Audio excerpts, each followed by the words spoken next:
Well, and it's really odd to me how we have that extreme view of this. I know you've spent some time, you go back and forth on Dr. Oz's show. I've been on Mehmet's show multiple times. In fact, he and I did, maybe now it's close to 6 years ago, we did a show, about cannabis, one of his first shows on cannabis, which was one of his highest rated shows to date. I'll bet. So, um, where we had a very serious conversation about cannabis. And I went back to him again, and Mehmet and I were one of the first on TV to talk about cannabis as an exit drug for opioid addiction, Hmm. and talked about cannabis as a viable medicine. It raised a lot of eyebrows back then, but still, even till today, I know, he is kind of caught between a rock and a hard place because he really can't extol the virtues as well as he knows they're there.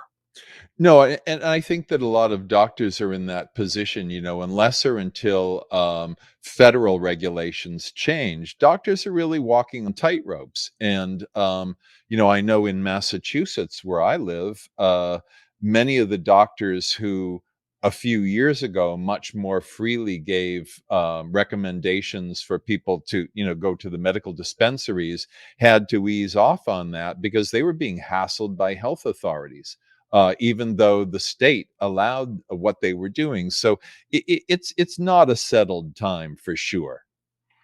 And just if you had the crystal ball and think about it, do you think we're headed in the direction where they're going to start easing up a little bit more? Or, I kind of have been arguing almost the opposite. I mean, you take a look at the fact that last November 3rd, in 5 states, the nation spoke. And, the only winner of the last real election was, I think, cannabis nationally. Yet you turn around, what is it, South Dakota is now trying to pass legislation to overturn what the masses voted for.